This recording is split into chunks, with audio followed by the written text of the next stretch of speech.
এখন আরেকটা টপিক শুরু করি, এটা হলো কাউন্টিং প্রবলেম থ্রু ডোরস। দরজা জানালা সংক্রান্ত প্রবলেম, এটা দেখি একটু কি কি ম্যাথগুলো দেখি একটু। এটা কাউন্টিং প্রবলেম, এটাকে আমরা করছিলাম এই টপিক, কিন্তু এটা হলো মানে এক ডোর দিয়ে ঢুকবো আর এক ডোর দিয়ে বেরোবো, এই টাইপের ম্যাথ আর কি। তো দেখি আমরা কোশ্চেনগুলো দেখি। If there are 4 doors A, B, C, D in a room and you can use every door to enter and exit the room, in how many ways can you enter and exit the room? এখানে বলছে কি আমি you can use every ডোর, প্রত্যেকটা ডোরে আমি enter করতে পারবো, প্রত্যেকটা ডোরে আমি আবার এক্সিট করতে পারবো। তাহলে আমার এন্টারের জন্য অপশন কয়টা?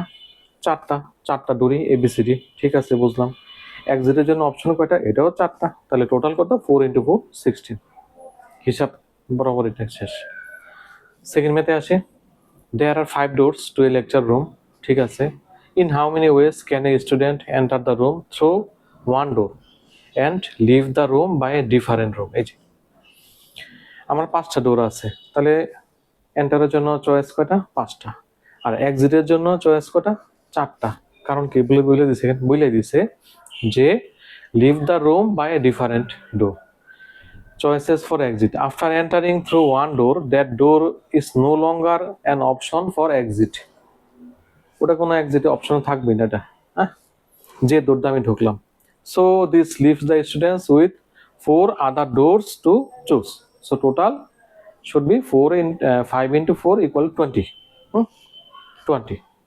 পরের মেতে আসি, if there are 8 outside doors in a dormitory, in how many ways can a student enter one and leave by a different door? এই সেম ম্যাথ, কিন্তু আমার ঢোকার জন্য অপশন হলো 8টা আর বের হওয়ার জন্য অপশন হলো 7টা, তাহলে 8 × 7 56।